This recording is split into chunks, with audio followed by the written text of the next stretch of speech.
I'm going to talk to you about some things I've learned in my journey. Most from experience, some of them I heard in passing. Many of them I'm still practicing, but all of them I do believe are true. Number one, life's not easy. Life is not easy. It is not. Don't try to make it that way. Life's not fair. It never was. It isn't now, and it won't ever be. Do not fall into the trap, the entitlement trap, of feeling like you're a victim. You are not. Get over it and get on with it. And yes, most things are more rewarding when you break a sweat to get them. Number two, unbelievable is the stupidest word in the dictionary. Should never come out of our mouths. Think about it. To say, oh wow, what an unbelievable play. It was an unbelievable book, an unbelievable film, an unbelievable act of courage. Really? It may be spectacular, it may be phenomenal, most excellent or outstanding, but unbelievable? Give others and yourself more credit. It just happened. You witnessed it. You just did it. Believe it. So acknowledge the acts of greatness as real, and do not be naive about mankind's capacity for evil, nor be in denial of our own shortcomings. Happiness is an emotional response to an outcome. If I win, I will be happy. If I don't, I won't. It's an if-then, cause and effect, quid pro quo standard that we cannot sustain because we immediately raise it every time we attain it. You see, happiness demands a certain outcome. It is result reliant. And I say if happiness is what you're after, then you're going to be let down frequently and you're going to be unhappy much of your time. Joy, though, joy is a different thing. It's something else. Joy is not a choice. It's not a response to some result. It's a constant. Joy is the feeling that we have from doing what we are fashioned to do, no matter the outcome. See, joy is always in process. It's under construction. It is in constant approach, alive and well in the doing of what we're fashioned to do and enjoying it. Number four, define success for yourself. Money is king today. It's what makes the world go round. It is success. The more we have, the more successful we are, right? Now, I would argue that our cultural values have even been financialized. Humility is not in vogue anymore. It's too passive. It's a get rich quick on the internet, richest 15 minutes of fame world that we live in, and we see it every day. But we all want to succeed, right? So the question that we got to ask ourselves is what success is to us, what success is to you. Is it more money? That's fine. I got nothing against money. Maybe it's a healthy family. Maybe it's a happy marriage. Maybe it's to help others, to be famous, to be spiritually sound, to leave the world a little bit better place than you found it. Continue to ask yourself that question. Now, your answer may change over time, and that's fine. But do yourself this favor. Whatever your answer is, don't choose anything that will jeopardize your soul. Prioritize who you are, who you want to be, and don't spend time with anything that antagonizes your character. Don't drink the Kool-Aid, man. It tastes sweet, but you will get cavities tomorrow, all right? Life is not a popularity contest. Be brave, take the hill, but first answer that question, what's my hill? So, how do I define success? For me, myself. Well, for me, it's a measurement of five things. We got fatherhood. We got being a good husband. We got my health, mind, body, and spirit. We got career, and we got friendships. These are what's important to me in my life right now. So I try to measure these five things each day. I check in with them. I like to see whether or not I'm in the debit section or the credit section with each one. Am I in the red or am I in the black? You follow? For instance, sometimes say my career's rolling. All right, it's way up here in the black, but I see how my relationship with my wife maybe could use a little bit more of my attention. I got to pick up the slack on being a better husband. Get that one out of the red. Or say my spiritual health could use some maintenance. It's down here, but hey, man, my friendships and my social life, they're in high gear, right? I got to recalibrate. Checks and balances. I got to go to church. Remember to say thank you more often. Something. But I got to take the tally. because I want to keep all 5 in healthy shape. And I know that if I don't take care of them, if I don't keep up maintenance on them, one of them is going to get weak, man. It's going to dip too deep into the debit section. It's going to go bankrupt. It's going to get sick, die even. So first, we have to define success for ourselves. And then we have to put in the work to maintain it. Take that daily tally. Tend our garden. Keep the things that are important to us in good shape. I mean, let's admit it. We've all got 2 wolves in us, a good one and a bad one. And they both want to eat. The best I can tell, we just got to feed that good one a little more than the other one. Here we go. Number 5. Process of elimination is the first step to our identity. AKA, where you are not is as important as where you are. Look, the first step that leads to our identity in life is usually not, I know who I am. I know who I am. That's not the first step. The first step's usually, I know who I am not. Process of elimination. Defining ourselves by what we are not is the first step that leads us to really knowing who we are. You know that group of friends that you hang out with that they really might not bring out the best in you? You know, they gossip too much, or they're kind of shady. They really aren't going to be there for you in a pinch. Or how about that bar that we keep going to that we always seem to have the worst hangover from? Or that computer screen, right? That computer screen that keeps giving us an excuse not to get out of the house and engage with the world and get some real human interaction. Or how about that food that we keep eating, the stuff that tastes so good going down, it makes us feel like crap the next week, when we feel lethargic and we keep putting on weight? Well, those people, those places, those things, stop giving them your time and energy. Just don't go there. I mean, put them down. And when you do this, when you do put them down, when you quit going there, and you quit giving them your time, you inadvertently find yourself spending more time and in more places that are healthy for you, that bring you more joy. Why? Because you just eliminated the who's, the where's, the what's, and the when's that were keeping you from your identity. Look, trust me, too many options, I promise you this, too many options will make a tyrant of us all. All right, so get rid of the excess, the wasted time. Decrease your options. And if you do this, you will have accidentally, almost innocently, put in front of you what is important to you by process of elimination. Knowing who we are is hard. It's hard. So give yourself a break. Eliminate who you are not first, and you're going to find yourself where you need to be. Number 6, don't leave crumbs. And the beauty of delayed gratification. So what are crumbs? Well, the crumbs I'm talking about are the choices that we make that make us have to look over our shoulder in the future. You didn't pay that guy back the money that you owed him, and tonight you just saw him 3 rows behind you. Shit. You slept around on your spouse, and you just found out that tomorrow she and the lady you're having an affair with are going to be at the same PTA meeting. Shit again. You drank too much last night.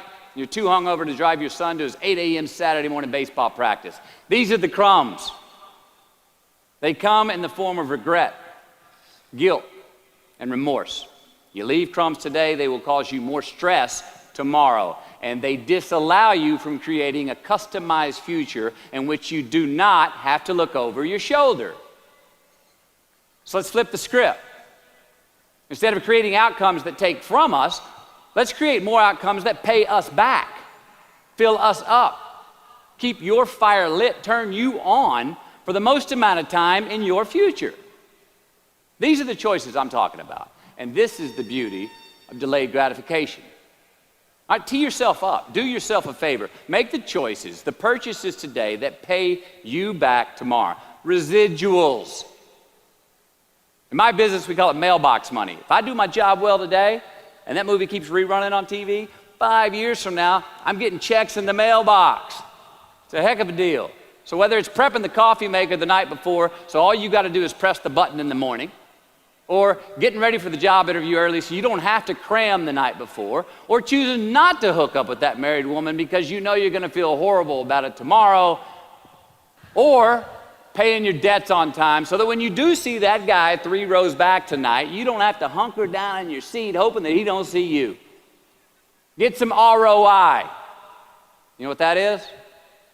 Return on investment. Your investment. You. Customize your future. Don't leave crumbs. Number 7, dissect your successes and the reciprocity of gratitude. We so often focus on failure, don't we? When we study failure, we obsess with failure. We dissect failure and our failures. We dissect them so much we end up intoxicated with them to the point of disillusion. I mean, when do we write in our diary? Usually when we're depressed. What do we gossip about? Other people's flaws and limitations. I mean, we can dissect ourselves into self-loathing if we're not careful. I find that most of the times our obsession with what is wrong just ends up breeding more wrong, more failure. Now, the easiest way to dissect success is through gratitude, giving thanks for that which we do have, for what is working, appreciating the simple things we sometimes take for granted. We give thanks for these things, and that gratitude reciprocates, creating more to be thankful for. It's really simple, and it works. Now, I'm not saying be in denial of your failures. No, we can learn from them too, but only if we look at them constructively, as a means to reveal what we are good at, what we can get better at, what we do succeed at. All right, life's a verb. We try our best, we don't always do our best.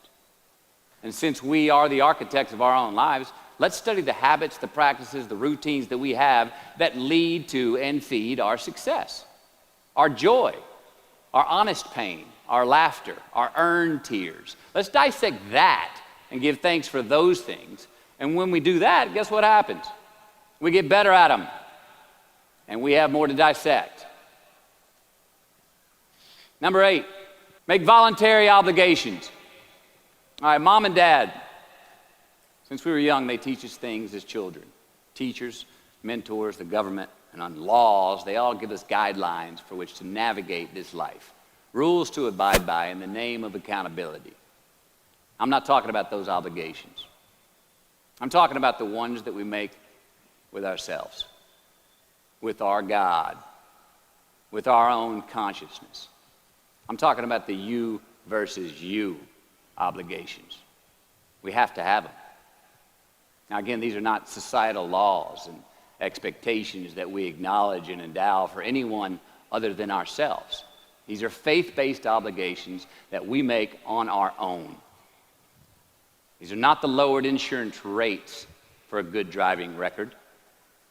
You will not be fined or put in jail if you do not gratify these obligations I speak of. No one else governs these but you. They are your secrets with yourself, your own private counsel, personal protocols.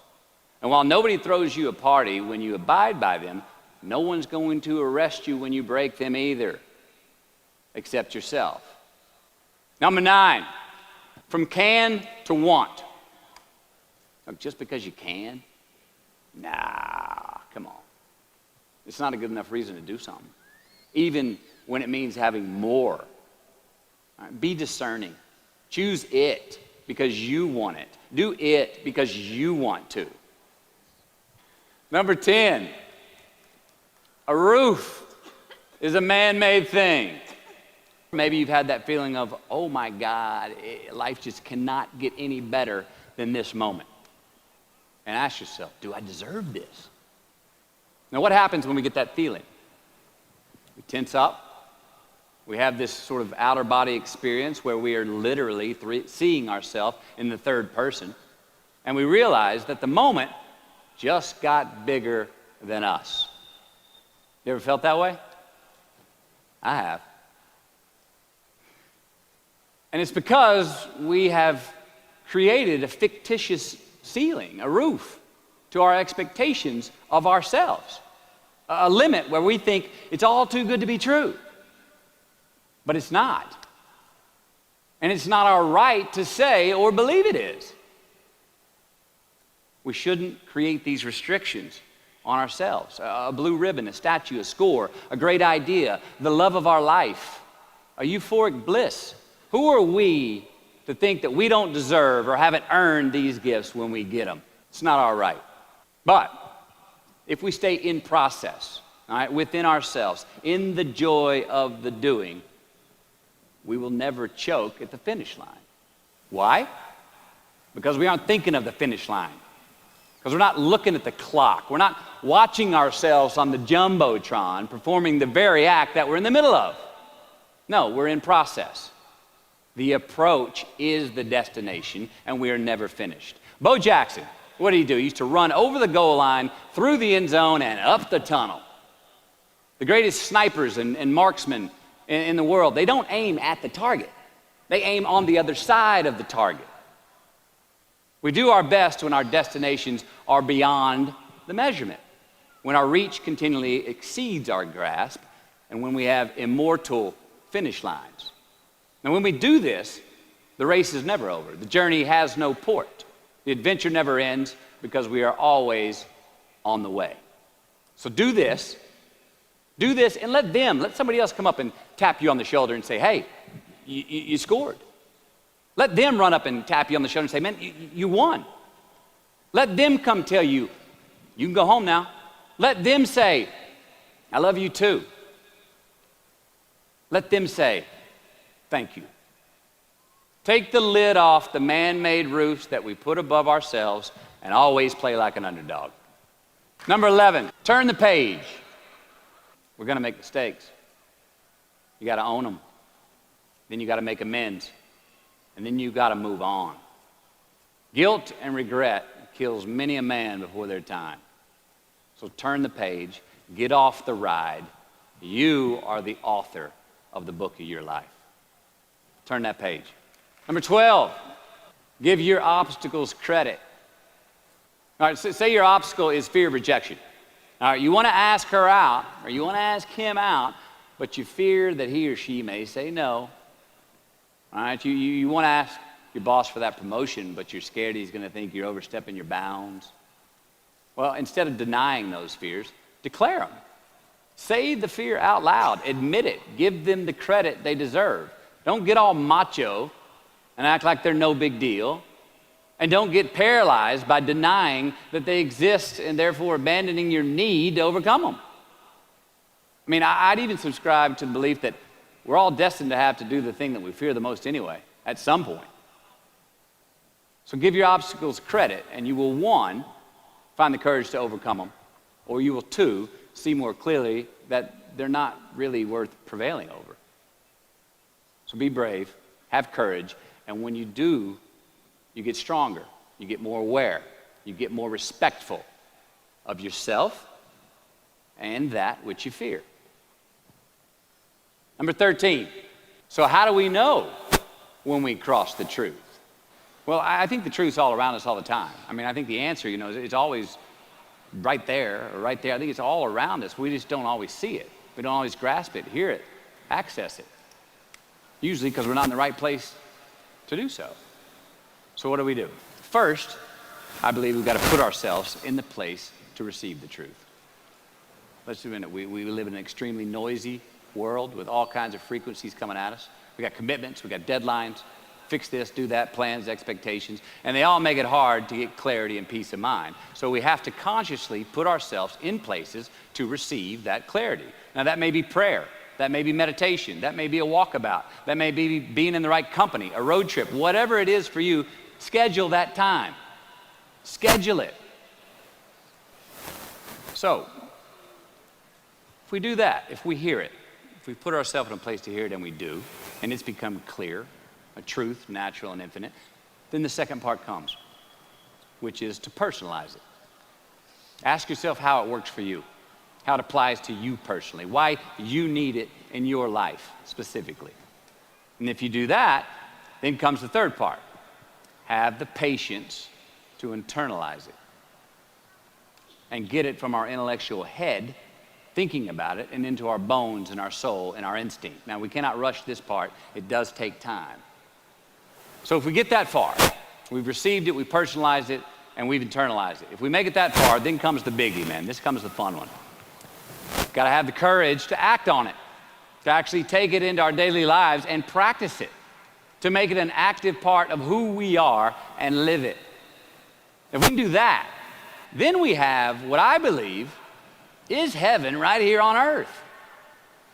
And that's the place where what we want is also just what we need. I mean, that's the ticket, isn't it? Think about it. I know that's where I want to live. So while we're here, and they're going to run across the Jumbotron, let's make it a place where we break a sweat, where we believe, where we enjoy the process of succeeding in the places and ways that we are fashioned to, where we don't have to look over our shoulder because we're too busy doing what we're good at, voluntarily keeping our own counsel because we want to, traveling towards immortal finish lines. We write our own book, overcoming our fears. We make friends with ourselves. And that is the place that I'm talking about. Thank you.